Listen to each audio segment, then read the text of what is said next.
আসসালামু আলাইকুম বন্ধুরা, তোমরা সবাই কেমন আছো? আশা করছি ভালো আছো।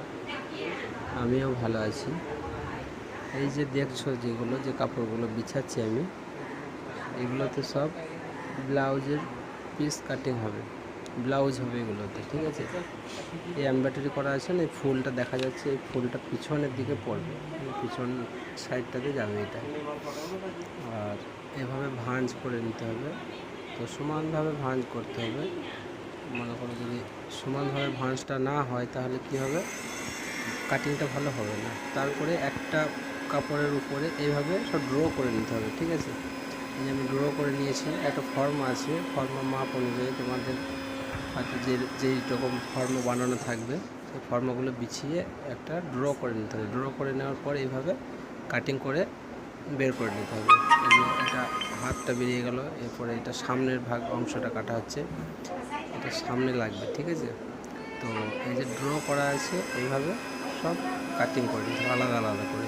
এই যে ড্র করা আছে ওই মাঝের গ্যাপগুলো ওইগুলো বাদ চলে যাবে, শুধু দাগে দাগে কাটতে হবে। দাগের বাইরে বা ড্রর ভিতরে কেটে দিলেও অসুবিধা আছে, তাহলে কী হবে, পিসটা ভালো বসবে না। সেলাইটা যখন করব তখন ভালো ফিটিং আসবে না। আর কাটিংটা সুন্দর করে করতে পারলে যখন ব্লাউজটা রেডি হয়ে যাবে তখন খুব সুন্দর ফিটিং চলে আসবে। তো আর যদি কাটিংটা ভালো না হয় তাহলে ফিটিং আসবে না। এই যে অংশটা কাটা হয়ে গেলে এবার এইগুলো কাটছি, এইভাবে সব কেটে নেবো, মানে যেগুলো ড্র করা আছে সবই এগুলো কেটে নেবো সুন্দর করে। এই যে কাটিং করছি আমি, কাটছি এগুলো, তো এইভাবে কেটে তারপরে সেলাই হবে।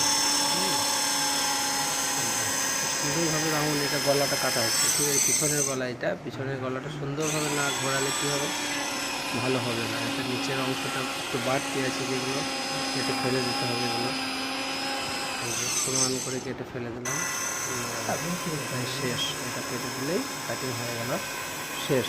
এবার সেলাই করব। তো এটা কাটিংটা করা দেখালাম, পরে যখন আবার সেলাই করবো সেলাইয়ের ভিডিওটা দিয়ে দেবো, ঠিক আছে? তো খুব